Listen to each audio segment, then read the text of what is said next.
हुरैन मुंह पर हाथ रख के अपनी सिसकियां दबाने लगी। ओए, कौन है बे तू? हिम्मत कैसे हुई तेरी? तीसरा लड़का उछल कर आगे आया तो शहनशाह को दीदे फाड़ कर देखने की सजा थी। वो दर्द से चीख चिल्लाकर भागने लगा था कि शहनशाह ने हाथ बढ़ाया। कुछ रंगीली शुआएं हथेली से निकली और सांप बनकर उसके गले से लिपट गई। उसका सांस रुका और वह दम तोड़ गया। एक सांप चेहरे से लिपटा, उससे नीलो नील कर रहा था। दूसरे लड़के के हाथ से मोबाइल छीनकर उन्होंने कलाई मरोड़कर पुछ से लगाई तो कोहनी और कलाई की कई हड्डियां एक साथ टूटी और गोया कचूमर बन गया।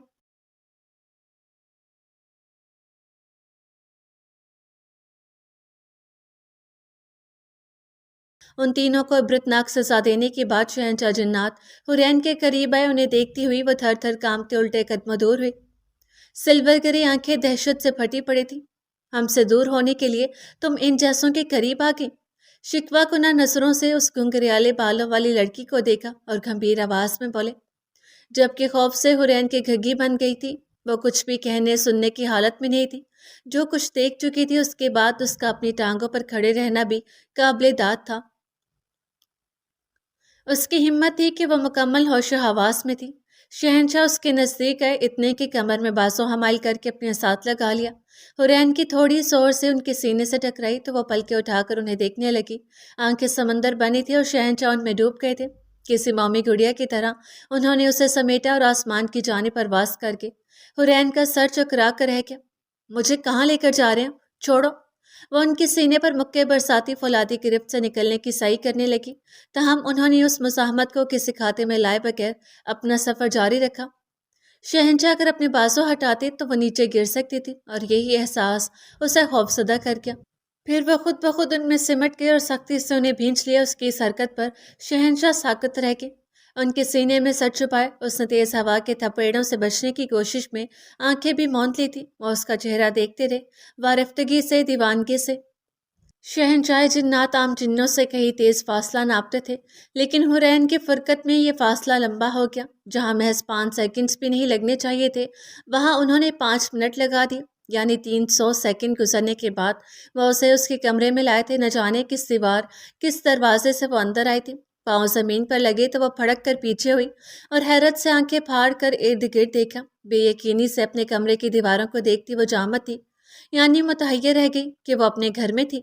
शहनशाह उसे कहीं और नहीं लेके गए थे। फिक्र मत करो, हम तुम्हें तुम्हारी मर्जी के बगैर कहीं और नहीं ले जाएंगे, उन्होंने प्यार से कहा और गायब हो गए। उनके जाते ही उसका एतमाद लौट आया, लिहाजा नाक पूंछ चढ़ाई और बेड पर ढह सकी। बदन अरकलूद हो रहा था। उसे पूरी उम्मीद थी कि अगर मजीद ऐसे वाक़यात होते रहे तो यकीनन उसकी मौत हार्ट अटैक से होने वाली थी। काफ़ी देर वो खुद को पुरसकून करने में जुटी रही। खौफ और दहशत तो खैर शहनशाह के साथ ही रुखसत हो गए थे। चनाचा कुछ तौक़ुफ़ के बाद वो मुतमिन होती नींद की वादियों में उतर गई।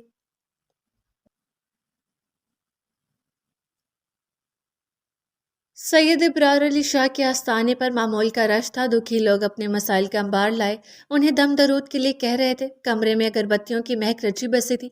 वह तस्बीह करते अपनी फूंकों से दर्दमंद लोगों का इलाज करने में मशगूल थे। जमाल साहब और सौलिया बेगम उसे लेकर यहाँ पहुंचे थे। वह दरवाजे के करीब जूते उतार कर अंदर दाखिल हुई तो दोनों मियाँ बीवी ने बाबुलंद आवाज़ सलाम किया था। शाहजी ने सलाम का जवाब दिया और जैसे ही उनकी नज़र हुरैन पर पड़ी तो उन्होंने बाकी सबको बाहर भेज दिया। वो आगे आई, सलाम किया और मौदब से उनके सामने बैठ गई। बाल दुपट्टे में छुपे थे और बेदाग चेहरा अयां था। शाहजी ने उसे देखा, फिर मुस्कुरा दिया। बड़े बुजुर्ग कहते थे कि कुत्ते की दुम कभी सीधी नहीं होती, मगर यहाँ तो न सिर्फ सीधी हुई है बल्कि झुकने भी लगी है। दोनों ही मानी खेस थी, बात भी और मुस्कुराहट भी। हुरैन ने न समझी से सर उठाया। जमाल साहब और सौलिया बेगम भी अजनबी निगाहों से उन्हें देखने लगे। आखिर वो किसके मुतालिक बात कर रहे थे? जमाल, अब तो तुम्हारी बेटी बली चंगी हो गई है। जमाल साहब ने उनकी बात सुनी, फिर सर हाँ में हिलाकर मुस्कुराए। जी शाहजी, सब आपकी दुआओं का नतीजा है। वह उनके एहसानमंद थे। शाहजी, आप ना होते तो पता नहीं मेरी बच्चियों का क्या बनता। सौलिया बेगम भी ममनून थी। उनकी परेशानी रफू चक्कर हो गई थी कि बिलाखिर शाहजी के वजीफों ने अपना काम कर दिखाया था। ये सब कुफरी अल्फाज हैं बेटी, अल्लाह ही बेहतरीन कारसाज है, वही शिफा देने वाला है। शाहजी ने नफ़ी करते हुए उस रब की पाक और बाबरकत ज़ात की सिफात बयान की। बेशक अल्लाह ही मुश्किल कुशा है, वो चाहे तो क्या नहीं हो सकता और अगर ना चाहे तो कुछ नहीं हो सकता। बेशक جمال صاحب نے تائید کی، یقیناً ہم سب کو بھی اپنا عقیدہ درست کرنے کی ضرورت ہے۔ یا اللہ کے نیک اور ولی بندے تو محض وسیلہ ہیں، اصل مسیحائی تو رب العالمین کے پاس ہے کہ وہی قدرت رکھنے والا ہے، ہر شے اس کی محتاج ہے، انسان، جن، چرند، پرند، حتیٰ کہ تمام مخلوقات اس پروردگار کے رحم و کرم پر ہیں، اس کی رحمتوں کے طلبگار ہیں۔ یہ تو میرے رحمان اور رحیم کی عنایت ہے، وہ جسے چاہے ہدایت دے، وہ چاہے تو فرعون کو تخت و تاج دے دے اور چاہے تو یوسف کو قید میں رکھے۔ وہ وجد کے عالم میں آنکھیں بند کیے بولے۔ حورین نے ان کا جائزہ لیا، باروب، جلالی اور پر نور چہرہ، لمبی سفید داڑھی، وہ یقیناً متقی اور پرہیزگار تھے، یعنی اللہ کے برگزیدہ بندے۔ میرے لیے دعا کرے شاہ جی۔ حورین نے لب کشائی کی تو انہوں نے چونک کر آنکھیں کھولی۔ اللہ تمہارے نصیب اچھے کرے بیٹی۔ صدقے دل سے دعا دی، پھر جمال صاحب کو دیکھا۔ کچھ بیٹیوں کے نصیب بہت عجیب ہوتے ہیں جمال، والدین چاہ کر بھی انہیں بدل نہیں سکتے۔ ہمیشہ کی طرح جمال صاحب کے پلے کچھ نہیں پڑا، مگر انہوں نے اس بات میں سر ہلا دیا، تم دونوں باہر انتظار کرو، بچی سے کچھ بات کرنی ہے۔ جمال صاحب بلا تردد اٹھے اور صالحہ بیگم کو لیے باہر آ کے، پتہ نہیں اکیلے میں کون سے راز و نیاز ہوتے ہیں ان کے۔ صالحہ بیگم نے منہ بنایا لیکن جمال صاحب کی گھوری پر سیدھی ہوگی۔ حورین یعنی بڑی آنکھوں والی خوبصورت حوریں، شاہ جی بولے تو حورین نے بغور سنا۔ جن پر شہنشاہ جنات کی نظر ہے اس پر وہ متحیر رہ گئی۔ اب بھی وزن محسوس ہوتا ہے؟ انہوں نے شفقت سے پوچھا۔ نہیں، مگر ایک خوشبو سی ہمیشہ پاس رہتی ہے، میں اس سے چھٹکارا پانا چاہتی ہوں شاہ جی۔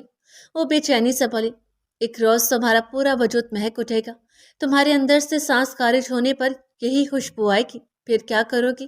انہوں نے عجیب سا سوال کیا کہ حورین کو الجھن ہوئی۔ آپ کیا کہنا چاہتے ہیں؟ کھل کر بات کریں، مجھے پہیلیاں سمجھ نہیں آتی۔ سبھی پیشانی پر لکیروں کا جال بچھا۔ جو نمازیں رہ گئی ہیں ان کی قضا پڑھ لو۔ وہ سنجیدہ ہوئے۔ جی، خود اسے بھی اس چیز کی فکر ستائے ہوئے تھی کہ نہ جانے کتنی نمازیں رہ گئی تھی۔ کوئی الجھن رہتی ہے تو ہمیں بتاؤ، دور کیے دیتے ہیں۔ وہ محسوس کر چکے تھے کہ یہ لڑکی اندر ہی اندر کشمکش میں مبتلا تھی، اور ہونا بھی چاہیے تھا کیونکہ وہ ایک آتش زادے سے جڑی تھی، پرسکون تو نہیں رہ سکتی تھی۔ وہ جنسات، وہ کچھ کہنے لگی مگر شاہ جی بات کاٹ دی۔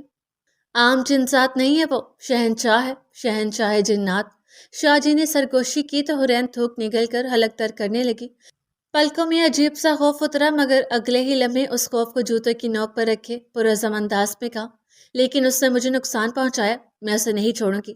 اٹل اور مضبوط لہجہ، وہ توبہ کر چکا ہے، تمہارے آنے سے پہلے میرے پاس آیا تھا، شرمندہ تھا بہت، اپنے گناہوں کی معافی مانگ رہا تھا۔ میں نے کہہ دیا کہ اللہ سے معافی مانگو، وہ معاف کرنے والا ہے، اور اس کے بعد تمہارے سامنے ہاتھ جوڑے، کیونکہ سب سے زیادہ ظلم اس نے تم پر کیا، اگر وہ شرمندہ ہو کر آئے تو تم معاف کر دینا اسے۔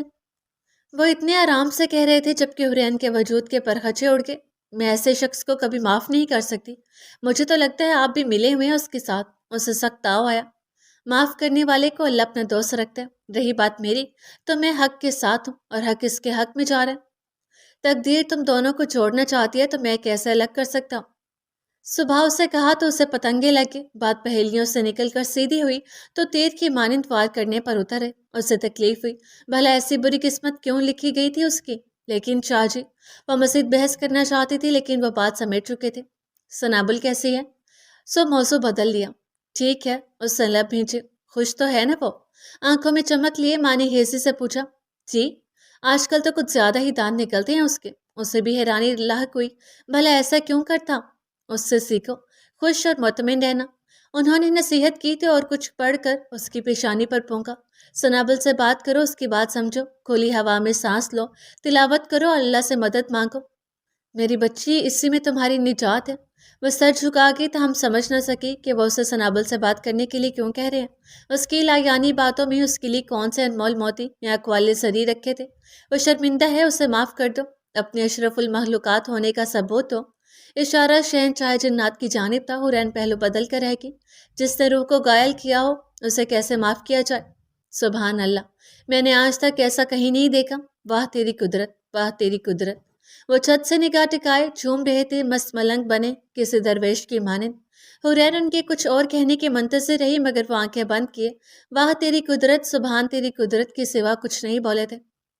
चंद लम्हे सरके तो वो उठकर बाहर आ गई। वो तो उनका शुक्रिया अदा करके हल्की फुल्की होने आई थी। क्या मालूम था कि यहाँ उसके सीने पर इतना बोझ ला दिया जाएगा।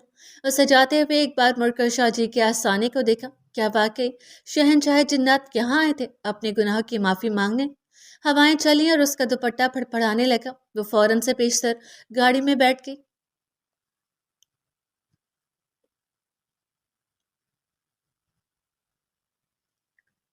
बहुत उलझी हुई थी वो। कुछ ऐसी बातें थी जो अंदर ही अंदर को हराम मचाए हुए थी। दिल में उबाल उठ रहे थे, लेकिन वो किसी से कह नहीं सकती थी। सनाबल से भी नहीं। उसे शहनशाह जिन्नात से पीछा छुड़वाना था। अपने इर्द गिर्द उमड़ती मसूर कुन खुशबू को उखाड़ फेंकना था। लेकिन जब शाहजी ने ही हाथ खड़े कर दिए थे तो वो और किससे कहती? कौन था उसका मसीहा? अल्लाह। हाँ, एक वही तो था जो सब कुछ जानने वाला था। सनाबल शादी में गई हुई थी। उसने वलीमे के बाद ही आना था और इन 2 दिनों में उसके पास कोई मसरूफियत नहीं थी। कॉलेज पे अगले हफ्ते से जाना था।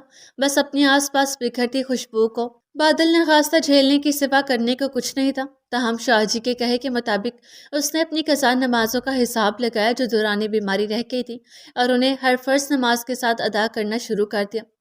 उस हफ्ते उसने अपनी इबादत की मसरूफियात बढ़ा ली। कुरान पढ़ती तो 2-2 घंटे, सर न उठाती और सजदा करती तो आंखों से चश्मे फूट पड़ते। बंदगी की लज्जत बढ़ी, अल्लाह से अकीदत हुई तो कोई गम न रहा। वो उस खुशबू को फरामोश किए बस अल्लाह की ज़ात में गुम होने लगी। फिर भी न जाने क्या बात थी कि दिल में खटका सा रहता था, कसक सी रहती थी। एक एहसास चुभन बनकर लहू के साथ रिश्ता था और वो उसे कोई इनाम देने से कासिर थी। शादी से फरागत पाते ही सनाबल वापस लौट आई और 2 दिन थकन उतारने में गुजार दिए। उस शाम वो सो रही थी जब हुरैन उसके पास आई और कंबल उतार कर बेड की पायंती पर रखा। मैडम, शादी उसामा की थी, तुम्हारी नहीं, जो इतनी थक गई हो। ऐसी मुंह जोर नींद है तुम्हारी कि पूरी होने का नाम ही नहीं ले रही। उस पर पानी के छींटे डालते हुए उसने लते लिए तो वो कसमसा कर आंखें खोलती उठ बैठी। हुरैन जग रखती उसके करीब टिक गई। बहुत नींद आ रही है कसम से। उसने सर हुरैन की गोद में रखा और सोने की तैयारी पकड़ी तो उसने एक चपत लगा दी। उठो अभी, सुस्त कौम। सनाबल ने झट से पलकें उठाई। उसके गंदमी गाल पर हुरैन की उंगलियों के ना छपने वाले निशान शहराम को दिखाई दिए तो उसने प्यार से झुककर अपने लब रखे। वह मुस्कुरा दी। शहराम उसे कहीं नजर नहीं आया, मगर अपनी मौजूदगी का सबूत दे क्या था। हुरैन उससे बेखबर सनाबल को झंझोड़ने में लगी हुई थी।